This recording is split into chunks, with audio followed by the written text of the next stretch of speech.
Olá, você está no canal noticioso com o programa Conexão BH. O meu convidado é um oficial da Polícia Militar de Minas Gerais com 30 anos de serviço prestados. Ele comanda um exército de pessoas, de servidores e de policiais. 42 mil pessoas na ativa e 27 mil veteranos. Eu estou falando do Coronel Giovanni Gomes da Silva, comandante-geral da Polícia Militar de Minas Gerais, que nos dá a honra da presença. Bem-vindo, comandante. Bem-vindo mesmo, porque eu estou muito satisfeito de estar aqui, é um prazer, você é meu amigo e a gente está participando desses momentos aqui de informação à nossa sociedade e dizer que além dos 42 mil policiais da ativa, os 27 mil veteranos, nós também representamos os 25 mil alunos do nosso Colégio Tiradentes, espalhados aí pelas 30 unidades existentes em todo o nosso estado. Então é um prazer estar neste momento da história da PM, na semana que nós estamos comemorando aí os 244 anos de existência de bons serviços prestados. 9 de junho, né? Julho. De junho. É isso aí. Foi no último domingo, Agora que nós comemoramos aí 244 anos de existência. Coronel Giovanni, ter sobre os ombros a responsabilidade desse contingente, é um exército de servidores, de policiais destemidos, gente treinada, gente capacitada, empenhada, né? Nós sabemos que a Polícia Militar de Minas tem a credibilidade, tem a confiança da população, é uma das polícias militares mais respeitadas, se não a mais respeitada do Brasil, né? Ter sob os ombros essa responsabilidade não é uma tarefa para qualquer mortal, não, hein? Conta o que é isso, o que é acordar comandante-geral da Polícia Militar de Minas. O senhor tomou posse no dia 17 de janeiro? 17 de janeiro. Né? Teve um discurso lá que nós vamos falar dele mais para frente, mas o que é ter essa responsabilidade sobre os ombros? Eu tenho duas missões nobres. A primeira é cuidar dos nossos policiais militares, da sustentabilidade dessa instituição. E segundo, é fazer com que essa instituição cumpra o seu papel, que é de proteger o povo mineiro. Então, além do público interno da Polícia Militar, está sobre os meus ombros a responsabilidade de criar ou estabelecer as diretrizes condizentes com a responsabilidade de fazer da nossa profissão a vida de todos os mineiros espalhados pelos 853 municípios e mais de 200 distritos. A PM chega nesses 853 municípios. Nós somos a única instituição do Estado presente nos 853 municípios, 24/7. Nós temos outras instituições que estão lá presentes, por exemplo, a educação, mas que fecha na sexta e reabre na segunda. A PM não. A PM é 24 horas.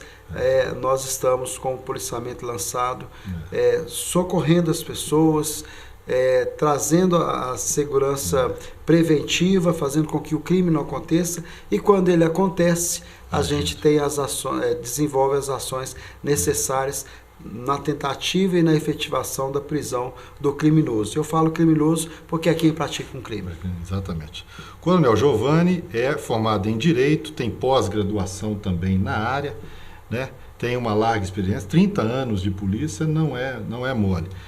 Eu me lembro que nós nos conhecemos, o senhor era tenente da polícia, virou capitão depois. Você acompanhou praticamente toda a minha história. Acompanhei e é uma história realmente brilhante. A PM tem um centro de formação, né, que vai desde do soldado, né, até o cargo máximo, que é coronel. Né? O policial militar, do soldado ao coronel, do coronel ao soldado, durante a carreira, nós temos que, além do curso que a gente faz, que é o treinamento que a gente faz de 2 em 2 anos, que é um treinamento básico, que envolve aí matérias inerentes à nossa profissão, a prova física e também de tiro, nós fazemos alguns cursos de aperfeiçoamento e pós-graduação, no caso dos oficiais. Então, todos os postos, todas as graduações, elas passam por alguns momentos na carreira por esse curso, que é justamente para melhorar as nossas condições de prestar um bom serviço junto à sociedade. Então, eu fiz o curso de formação de oficiais, comecei em 1989, me formei na academia em 93, fui para o batalhão de choque e depois vim seguindo minha carreira. Mas quando eu estava no posto de tenente, eu tive que fazer um curso, uma prova de aperfeiçoamento, é um teste para estar apto a ser capitão. É uma prova que traz uma gama muito grande de matérias que tem que ser estudadas. Como capitão, você tem que fazer um curso de especialização, é uma pós-graduação, para se tornar apto a ser major, que é oficial superior. E como tenente major ou tenente coronel, você presta um concurso e participa de uma outra pós-graduação, 6 meses de duração, que você se torna apto a ocupar o último posto da instituição, que é o posto de coronel. É isso aí. Coronel, o senhor, na sua posse como comandante-geral, o senhor fez um discurso que é bem provável que vire filme, né? Isso tocou muita gente, tocou especialmente a imprensa mais atenta, né? Os próprios colegas de instituição, coronéis, já reformados, gente que faz parte da sua história. Eu queria que o senhor contasse para o nosso telespectador um pouquinho desse discurso de posse, que também teve um recado, né? Um recado respeitoso, né, para o nosso governador, no sentido de que ele preservasse o Instituto de Previdência, né, e que não mexesse, né, naquilo que foi uma conquista que seu pai faz parte, né, já que a sua história começa, né, lá no Prado, né, com o seu pai. Conta para nós essa história. No discurso nós falamos dos pilares que nós colocamos como sustentáculos do nosso comando, que é protocolos bem consolidados. O policial militar não pode ter medo de ser polícia, uma logística apropriada para o cumprimento desses protocolos e um treinamento continuado.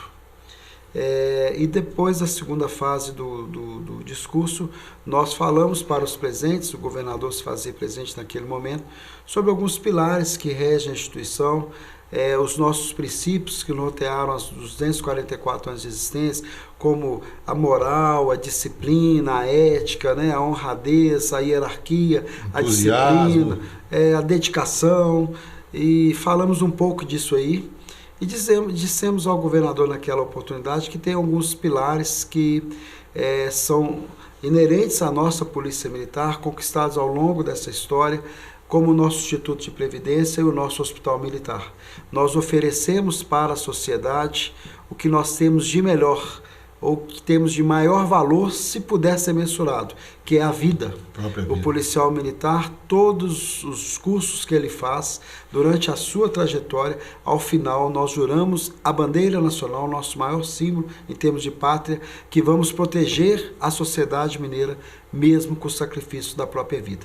E como que um policial, ele sai para ir trabalhar, despede da sua família. Eu vi meu pai fazer isso várias vezes. Se ele não tem a sua retaguarda, um instituto de previdência que vai dar à família dele uma dignidade, segurança, né? E uma segurança, caso ele perca a vida em serviço, ou se ele não tem um sistema de saúde, se ele for ferido no serviço, um sistema de saúde que vai também trazer toda a cobertura necessária para o restabelecimento deste bem, né? Saúde. Então, é inerente realmente à profissão de policial militar. Nós temos várias ocorrências nos 853 municípios, e muitas delas com risco de morte realmente, enfrentamentos reais à criminalidade violenta. Então, a gente precisa desses dois pilares, e foi isso que nós falamos com o governador. E o final do meu discurso eu trouxe uma homenagem ao meu pai. Eu revelei que era o meu pai ao final do discurso. Eu contei uma história começando lá na cidade de Galileia. Eu vou resumir bem aqui. O meu pai era um lavrador itinerante. O que é isso? Se existia colheita de café, o meu avô, o pai do meu pai, levava toda a família ali, colheita de café. Acabava a colheita de café, era outro tipo de colheita que eles iam fazer, ele deslocava para a fazenda. Quando não tinha aquelas casas que dentro das fazendas, eles moravam debaixo de lona. E meu pai um dia disse para a família, para o pai e para a mãe, que ele viria para a capital e o dia que ele tivesse condições, ele voltaria lá e iria buscar os seus familiares. E assim ele fez. Tentou a vida aqui, foi engraxate, foi lavador de carro, e algumas vezes, alguma parte da vida dele, ele dormiu debaixo de marquise, ali na região do Prado. E um dia muito faminto, ele passou na porta do regimento de cavalaria Alferes Tiradentes e disse ao sentinela: existe alguma comida para mim? Eu estou com muita fome. E o sentinela falou com ele que naquela época existiam, que a gente chamava de rancho dentro dos quartéis. Ele falou: deve ter sobrado uma comida. E deu um prato de comida. Ao final ele falou: o que faço para pagar esse prato de comida? Você pode limpar as baias de cavalo. E ele foi lá, limpou as baias, foi embora. No outro dia, a fome apertou de novo, ele voltou, mas com outro discurso. O que eu vou fazer? Eu posso limpar as baias para ganhar um prato de comida? Já sabia que essa era o segredo. E assim ele fez por vários dias e ficou conhecido no quartel pelo trabalho. E naquela época a polícia, ela praticamente fazia um clamor para as pessoas entrarem na instituição. Um dia alguém convidou, foi um major, eu não consegui descobrir o nome desse major, e falou: você quer entrar na Polícia Militar? Ele falou: quero. Ele fez a prova, exigia apenas o 4º ano do primário, né? Ele conseguiu passar na prova e se tornou um soldado da Polícia Militar. E ao final da carreira dele, depois de 30 anos de serviço, ele se aposentou sargento. Fez todo o curso e ainda conseguiu se formar em teologia. Fez curso superior e ficou acamado nos seus últimos 5 anos de vida, cuidado pelo Hospital Militar. E a minha mãe até hoje é pensionista do Instituto, né? Ela ainda usufrui daquilo que ele contribuiu durante os 30 anos, e no dia 17 de janeiro deste ano, ele se tornou o pai do mais novo comandante-geral da PM, que é o Coronel Giovanni. Olha que história maravilhosa, olha, e realmente arrepiante. E tem gente querendo transformar essa história em filme. E tem um fato que eu não contei no discurso e vou contar para você aqui. Teve uma época da história do meu pai, e ele morava numa vila ali nas margens da Via Expressa, ainda tem uma parte dela ainda, do aglomeradozinho pequeno. Ele morava ali, foi o que ele conseguiu comprar, ele já era policial militar, e ele retornou para buscar a família. E quando ele voltou lá para a cidade de Galileia, o pai tinha falecido. Aí ele trouxe a mãe e os irmãos. A mãe já faleceu, né? E ele cumpriu o que ele prometeu. E os irmãos, os que estão vivos, ainda residem aqui na cidade de Belo Horizonte. Que história fantástica. Tomara que realmente vire um filme, né? E que é inspiradora, porque é a sua história. Sim, é a minha história. E hoje você comanda aí esse exército. O contingente da Polícia Militar é maior que muitos exércitos aí. Porque... Sim, o da Polícia de Minas, né? Vamos falar entre os ativos e os veteranos, 76 mil. Mas juntando todas as polícias do Brasil, as polícias militares, nós somos mais de 500 mil. Então nós temos efetivo muito maior que o próprio Exército Brasileiro. É isso aí. Comandante, eu me lembro, Coronel Severo, chefe do CPC, e a instituição daquela polícia comunitária, dos POVs, né, dos CONCEPs, né? Isso faz parte ainda dos planos da Polícia Militar? Eu vou aproveitar para te responder, já trazendo a notícia de um programa que foi validado pelo governo. Nós escrevemos esse projeto durante os 3 primeiros meses de comando, e no mês de abril nós apresentamos ao governo, no mês de maio ele foi lançado. É o projeto Minas Segura. Já é um projeto do novo governo e ele é firmado em 4 pilares. O primeiro pilar é a melhoria da sensação de segurança. E a melhoria de sensação de segurança, ela se constrói através da setorização do policiamento. A experiência que nós tivemos aqui em Belo Horizonte, nós dividimos Belo Horizonte em 86 setores de policiamento, devidamente comandado por um oficial. Lá nós instalamos uma base de segurança comunitária, elas estão espalhadas pela cidade, aquelas vans, e é dentro do conceito de polícia comunitária. A setorização, ela permite a aproximação do policial com a sociedade. A base é um dos serviços. Nós temos aí algumas bases espalhadas em algumas praças que a comunidade todo dia à tarde leva o cafezinho, leva lá o café com a broa para o policial. No domingo as crianças voltaram a brincar na praça. Além disso, dentro deste projeto de aumento de sensação de segurança, nós temos outras ações, como patrulha escolar, o PROERD, que aproxima, reuniões comunitárias. Então nós colocamos alguns indicadores, nós vamos retornar com as reuniões comunitárias, pelo menos 2 por mês. Nós temos a rede de vizinhos protegidos, a rede de comércio protegido. Tudo isso aí é a polícia comunitária, é a aproximação da sociedade com a polícia militar. O segundo eixo é a melhoria da sensação no campo, na zona rural. Foi uma diretriz direta do governador Zema. Muita gente que antes tinha um sítio na zona rural e passou a não dormir mais no sítio e voltar para a cidade com medo da violência. Então nós precisamos melhorar a sensação de segurança com ações efetivas na zona rural. O que é que nós fizemos nesse projeto como ação já implementada? Nós mudamos o conceito da polícia militar florestal, polícia de meio ambiente.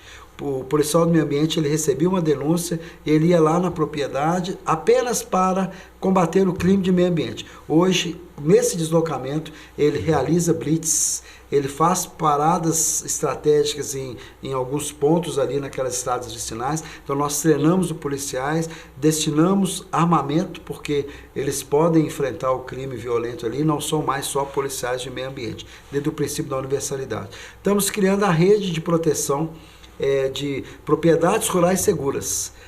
A participação da sociedade que vive ali na zona rural, junto com a polícia militar, a realização de palestras, dando dicas de como que deve se comportar lá na zona rural. Né? A proatividade da segurança. Né? Sim, então esse é o segundo eixo. O terceiro eixo é, se a gente não vencer a prevenção, nós vamos combater a criminalidade através de uma ação bem enérgica. Então nós estamos potencializando essa ação pós o crime, através da intervenção de tropas especializadas, seja do tático móvel, seja da Rotan, do choque. É um combate ao crime com o rigor da lei e com o rigor dos nossos protocolos. Então, se o cidadão quiser ir por lado do mal, porque só tem dois lados, do bem e do mal, e a gente não pode misturar. A gente não pode, ora, estar do lado de um e do lado do outro. Não nos permite isso. Não nos é permitido. Então, se ele está do lado do mal, se ele quiser vir para o lado do bem, será bem-vindo. Mas se ele estiver do lado do mal, a Polícia Militar, através dos nossos protocolos consolidados na doutrina internacional e já chancelados, inclusive, pelos órgãos externos, como o Ministério Público, Poder Judiciário, a gente vai pegar esse protocolo e vai aplicar com muita energia contra o criminoso. Porque em Minas Gerais, o crime não irá prosperar. A Polícia Militar está bem consciente disso, e determinada a fazer o que nós já temos feito. Nesses primeiros 5 meses, a gente já tem resultados muito significativos de redução criminal e uma presença maior da Polícia Militar. E o quinto eixo é a Polícia 4.0. É a destinação da tecnologia. Para potencializar o serviço policial militar, seja através de um registro mais rápido de ocorrência, seja através da instalação de cinturões eletrônicos nas entradas e saídas de cidade, em que nós vamos ter lá detector facial, né, reconhecimento facial, leitor de placas que vai detectar se o veículo é roubado, se não é, e outras tecnologias que nós já buscamos, inclusive, em outros países, estamos trazendo para Minas Gerais, também dentro deste programa Minas Seguro. A turma do Deixa Disso costuma falar que é invasão de privacidade, né? Só que quem anda em dia com a lei não precisa ficar preocupado com isso. Né? Se falar que o leitor facial é invasão de privacidade, não está correto. Porque existe uma base de dados que vai fazer a comparação. E a base de dados, por exemplo, agora a Secretaria de Estado de Segurança Pública e Justiça abriu para a Polícia Militar o arquivo do sistema penitenciário. Então, o que vai ser comparado é com aqueles autores contumazes de crime. Então, se você tem uma região, por exemplo, de Belo Horizonte, bem circulado, com uma população flutuante muito grande, ali no hipercentro, e você tem uma tecnologia que identifique naquele hipercentro alguma pessoa que está transitando ali e já tem um histórico de autor de furto, o policial vai lá e vai abordá-lo. E aí vai fazer o questionamento que tem que ser feito, vai abordar se ele está com o celular. Por exemplo, você está com 3 celulares, todos os 3 bloqueados, e você não sabe a senha de nenhum? Nossa. Tem algo estranho nisso aí. Certeza, né? Então vamos te conduzir até a presença do delegado, né, para que seja feito aí pelo menos o registro e depois uma investigação, né, porque a gente sabe como fazer e vamos fazer o que deve ser feito. Isso é que é importante. Comandante, hoje nós não tivemos nem intervalo, né, Gilberto? Porque o papo está indo tão bem que nós não vamos nem parar, nós vamos seguir direto. Eu me lembro do geoprocessamento, né, que vocês usam para empenhar, para fazer lançar recursos, inclusive helicópteros, né, naqueles locais onde tem mais ocorrência. Por isso que é importante que o cidadão foi vítima de algum evento, comunicar a PM, né? Hoje, o acesso à Polícia Militar ele está muito mais fácil. As próprias bases, as 86 bases de segurança espalhadas pela cidade, e elas estão colocadas em locais estratégicos, né, para aumentar a visibilidade da instituição e facilitar esse acesso. A cada 4 quilômetros, em Belo Horizonte, nós temos uma base. E esse programa está sendo estendido para o interior. Inclusive, as viaturas foram já adquiridas e distribuídas. Nós estamos fazendo uma pequena adequação em termos de localização mesmo, de instalação. E essas viaturas são equipadas com computador? Elas são equipadas com computador, ligadas à internet, e elas fazem o registro da ocorrência ali naquele momento.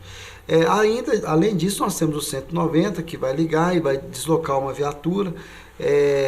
Então, o acesso hoje é mais fácil. A gente está trabalhando aí dentro do conceito de uma delegacia virtual. Algumas naturezas já podem ser registradas diretamente pela internet no site da delegacia virtual, disponibilizada aí pela Polícia Civil e a Secretaria de Segurança Pública. A importância do registro é porque a cifra negra ela sempre existiu. A pessoa está com pressa, ela não quer registrar, às vezes ela acha que a Polícia Militar não vai recuperar, entendeu? E não vai encontrar quem fez. Ela não tem consciência da importância. Agora, além da oportunidade que se é dado quando se registra, da polícia fazer um rastreamento imediato, que é uma busca ali na região para tentar achar o autor, e nós temos um percentual alto, no centro da cidade, 70% a gente consegue prender. Porque aí eu tenho outras tecnologias, tem o olho vivo, as câmeras nos ajudam ali. Agora, além disso, a gente lança o nosso policiamento de acordo com o georreferenciamento da criminalidade. Então, aonde eu tenho maior incidência, eu vou ter um aporte logístico maior. E essa gestão operacional, ela é feita diariamente. E ao final do mês, a gente faz o apanhado, né, a aferição de todas essas ocorrências e vai determinar o conceito operacional para o próximo mês. Você vê a avaliação, se está aumentando ou se está reduzindo o crime. E aí a gente faz toda a rearticulação operacional com base nessa ferramenta que você citou, que é o georreferenciamento da criminalidade. Maravilha. Coronel, o ministro Sérgio Moro está no caminho certo? As políticas globais, macros de segurança pública estão surtindo efeito nas polícias militares? O ministro Sérgio Moro ele deu demonstração para o Brasil do que é possível fazer, né? Que com trabalho, determinação, ausência de medo, né? Com retidão de caráter, você salva uma nação. Então ele deu a demonstração isso para todo o povo. E agora ele está na missão, que não é fácil, de ser ministro da Justiça e ter junto ao seu ministério a Secretaria Nacional de Segurança Pública. Então ele está estabelecendo através da Senasp algumas políticas de segurança pública e nós acreditamos que ele está sim no caminho certo. Ele tem escutado as polícias militares através do Conselho Nacional de Comandantes Gerais em reuniões periódicas lá em Brasília, tem feito reunião com os próprios governadores, com os secretários de Estado, com os chefes das polícias civis. Então, ele, conversando com todos esses chefes, né, e comandantes, ele tem recebido uma percepção da segurança pública em todo o território brasileiro e o maior desafio dele é a integração de dados. E ele tem já demonstrado algumas ações em termos de banco de dados único em todo o Brasil, a disponibilização de recursos também via Fundo Nacional de Segurança Pública, que está na responsabilidade dele. Então, pelas ações que ele já apresentou nesses 5 meses de ministério, eu posso afirmar que ele está no caminho certo, sim. Comandante, Belo Horizonte tem 500 mil pessoas morando em aglomerados, favelas, de forma indigna, né? Para mim este é o maior problema do Brasil.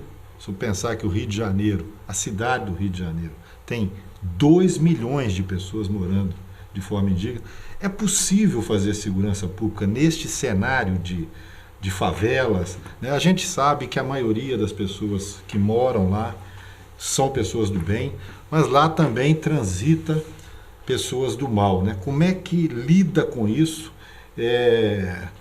Nós que tivemos um programa lá na Rádio Favela, o senhor lembra disso, né? E a gente conversava muito com a população e ela às vezes tinha medo da polícia militar, né?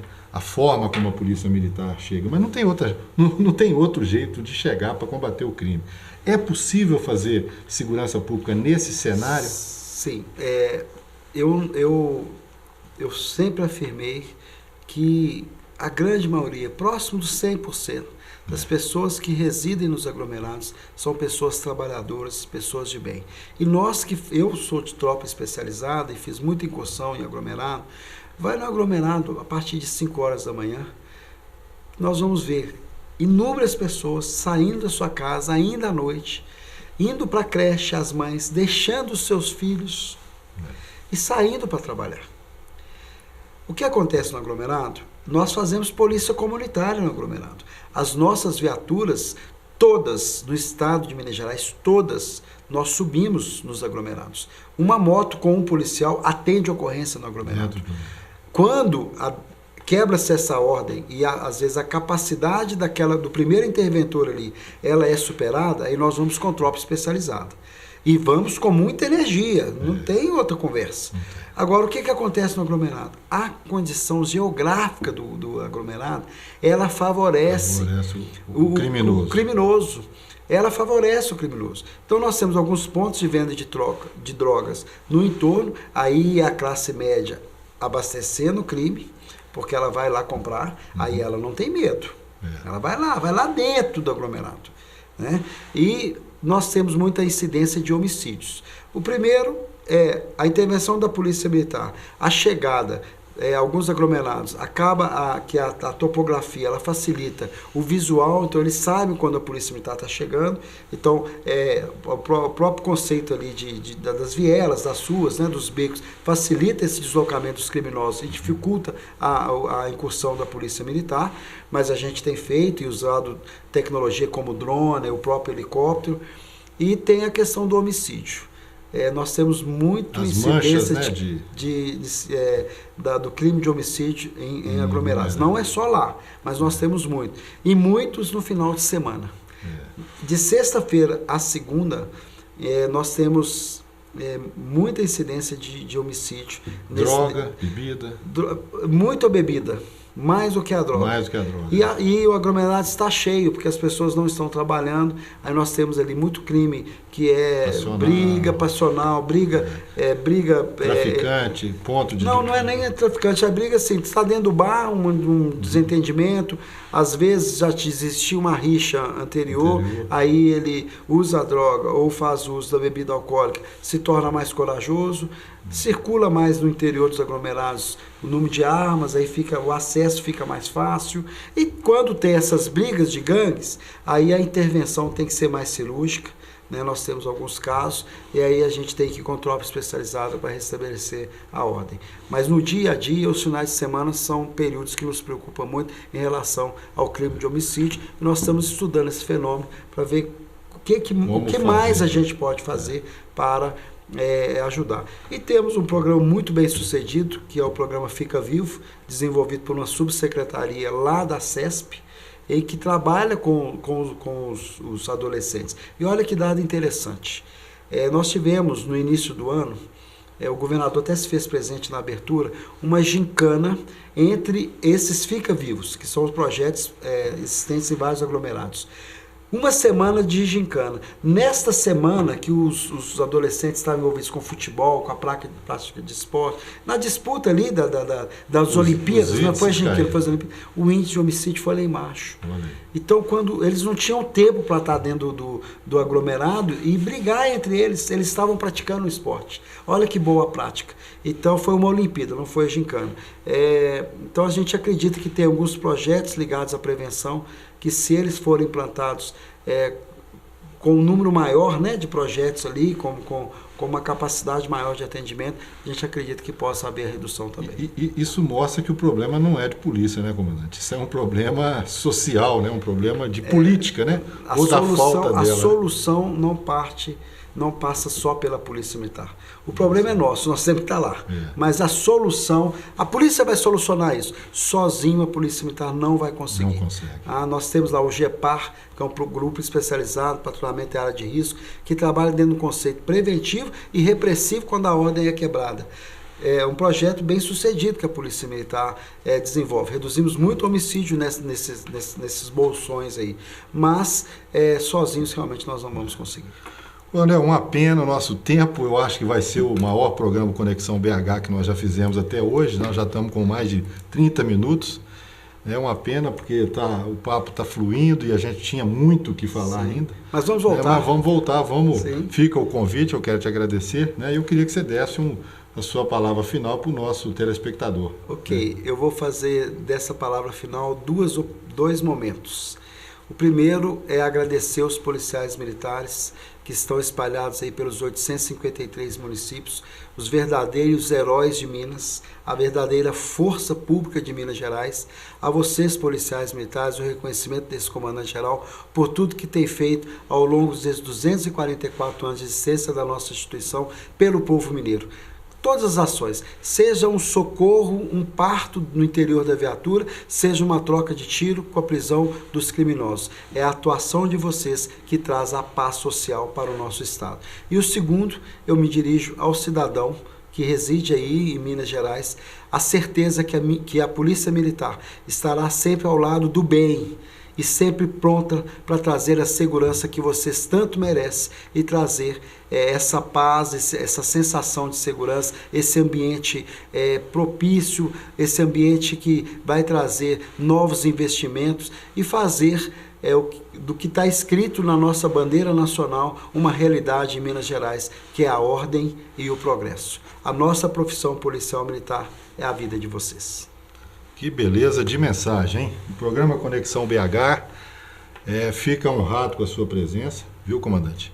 E desejamos sorte para você, desejamos que você consiga aí comandar esse exército de pessoas do bem para proteger os mineiros, viu? Deus vai nos dar capacidade. É isso aí. Eu conversei com o Coronel Giovanni, que é o comandante-geral da Polícia Militar de Minas Gerais.